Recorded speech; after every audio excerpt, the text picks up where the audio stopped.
Hello creeps!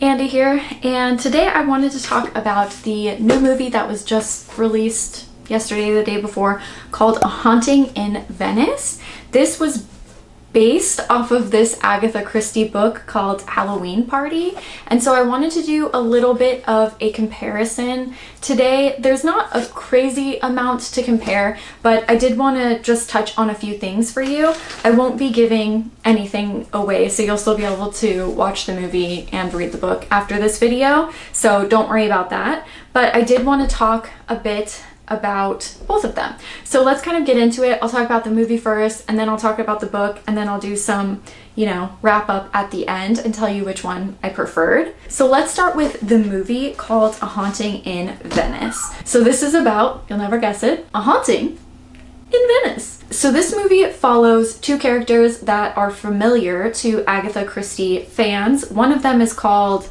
Hercule Poirot. Hercule Poirot. Okay, he's the detective. There's also this character, Ariadne Oliver. So she's a famous mystery writer. Hercule is a famous detective. So he's kind of like a Sherlock Holmesy type guy. He can figure out a murder just by asking questions and observing and things like that. So basically what happens in this movie is that Mrs. Oliver takes the detective to a place in Venice where a woman wants to have a seance because her daughter has passed away in recent years and she's very upset about it, and so she wants to see if they can, summon the spirit of her daughter.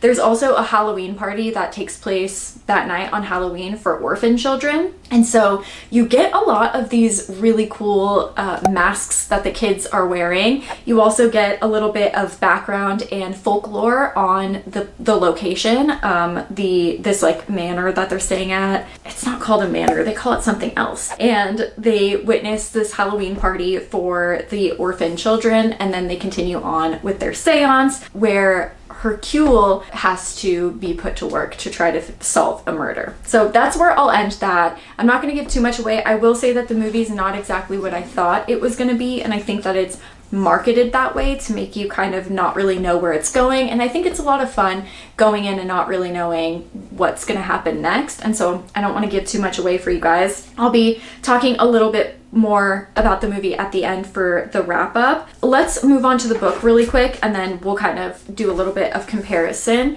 So the book is called Halloween Party. There's actually in this version a little foreword by the writer of the screenplay, and so I wanted to read you a few quotes from his foreword because I think that gives us a little bit of context as to why the movie is so different from the book.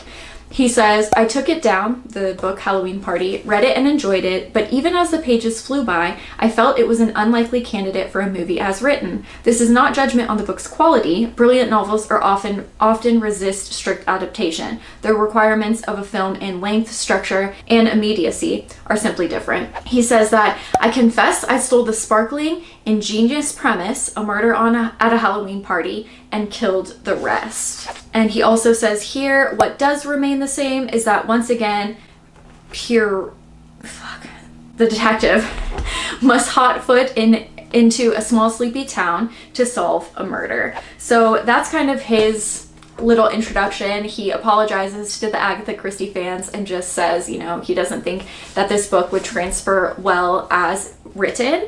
And I was really interested going into it, with that thought in mind, thinking, would I agree with him or not?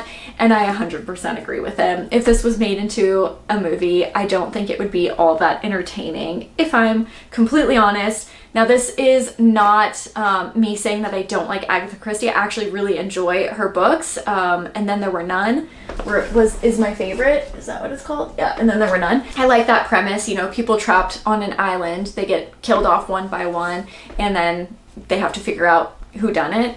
Those are my favorite type of whodunit books. Ones where it's just one murder and then the whole book, 200-300 pages are spent trying to figure out who killed the person can be a bit tedious, and that's a little bit how I felt about this book. I also felt like there was just some weird stuff written in here. Like, I just don't feel like it's as well written as her other books. Not a lot of times in her other books have I stopped and said, what? And I feel like I did that quite a lot in this book.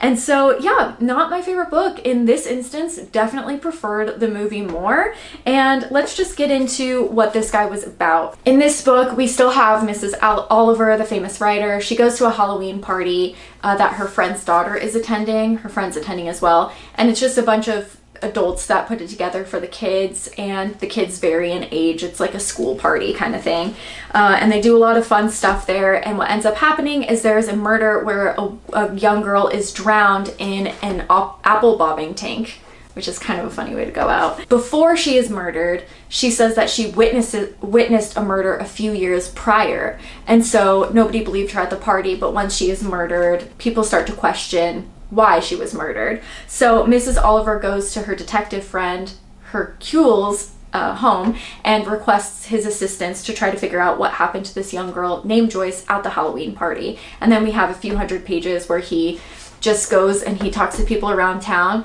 He finds out what recent murders took place, if Joyce could have potentially been witness to them, and also if the murderer of those murders could have potentially murdered Joyce as well. And so you go on kind of this journey with the detective to try to figure out who killed Joyce. Like what I was saying with the weird comments, it's just stuff like this. So Mrs. Oliver is obsessed with apples, and this has got to be a running joke in other Agatha Christie novels. These two characters do show up in plenty of other novels, so it's probably something that I'm just not familiar with. But in this book, she's just obsessed with apples. She talks about how much she loves apples. Everyone knows and associates her with apples. The detective shows up and he says that usually when he sees her, she's eating an apple, but he says that at this day he wasn't. It would have been in very bad taste to be gnawing an apple here, on a scene of what had not only been a crime, but a tragedy. So because a girl was murdered in an apple bobbing tank, it would be in poor taste to eat apples? Like, I don't know. Some of the logic and the stuff in this book, I'm just like, what are you talking about? So I don't know, a little bit odd.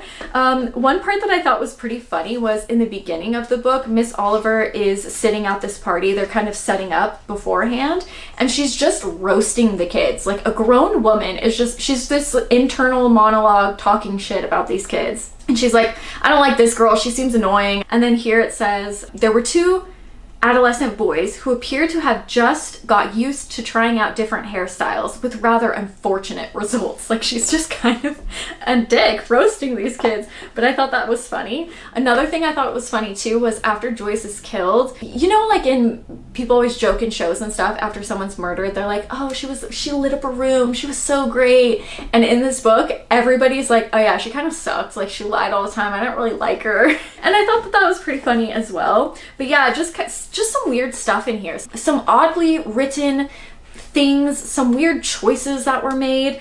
Definitely not my favorite book. Another thing that I didn't like about this copy, so this is obviously, I'm assuming, I really don't know how this kind of stuff works, but I'm assuming this is the publishers trying to make money off of the new movie that's coming out, but this irritates me. So it's called A Haunting in Venice. They removed the name, I mean, it says right here really small, previously published as The Halloween Party. And so this is irritating because it's not about a haunting and it doesn't take place in Venice. This is so wrong for the publishers to put this title up front and not just call it Halloween Party and say that it, you know, this new movie is coming out. This is messed up for somebody who doesn't know the Haunting of Venice story, who doesn't know this Agatha Christie story, who doesn't know that they're two separate pieces, and then picks it up is expecting it to be the same. This is messed up, I think. You know, kind of a shame, just a little money grab here, and I think it's rather unfortunate and does a disservice to the writer who's either has seen the movie or, you know, I don't know, thinks that it's about A Haunting in Venice and hasn't seen the movie and just doesn't know anything about this. Like, the reason I picked it up was the cover looked interesting. I like Agatha Christie books, and I read the back and I thought that it was cool, a cool concept. And about halfway through, I'm like, this isn't about a haunting or Venice. I was very confused. And then, yeah, once I figured out the movie was coming out soon, I was like, oh, okay, it all makes sense. But yeah, kind of messed up, I think. So now let me do just kind of like a brief little wrap up here. First, I will say about the movie, there's some awesome scenes in there. There's just some nice scenes, some really, really cool, creepy, fun scenes in this movie that I really, really enjoyed.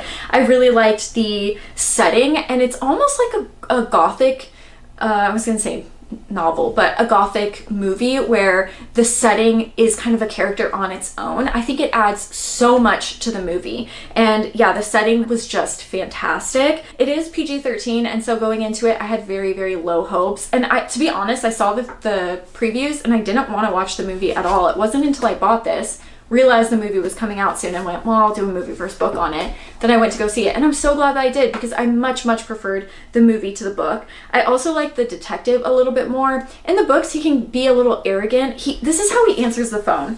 He says, hold on, what's his name again? Hercule Poirot.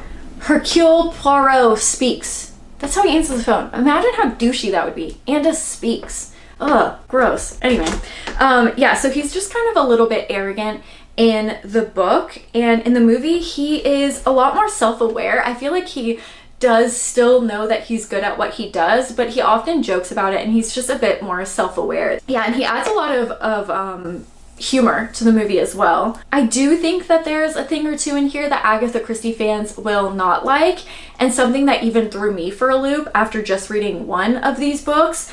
And so I'm not going to give anything away related to that, but I will leave that, you know, for you to figure out after you've watched the movie. Otherwise, yeah, let me know if you guys have read Agatha Christie's Halloween Party, if you guys enjoyed it. Let me know if you'll end up seeing the movie. To be honest, I did really enjoy the film. It did surprise me in a lot of ways. Do I think that you need to go and spend $20 at the movies? I mean, that's up to you. I don't want to say like don't go rush out and see it, because I did rather enjoy it. But if you're looking for something that's just kind of like creepy and fun to get you in the mood for Halloween, I would say check it out. I rather enjoyed it. I thought it was pretty decently done, and the setting itself gives you a lot of visuals to look at. So yeah, let me know if you guys have seen it, how you feel about it, or if you will see it. That's my comparison of Haunting in Venice to Halloween Party by Agatha Christie. Thank you so much for watching, and I will see you soon with another horror video. Bye guys. I got nightmares in my head, I fear that the thoughts build up until I can't hear, that my mind fills up into a creature, and it haunts me somewhere much deeper.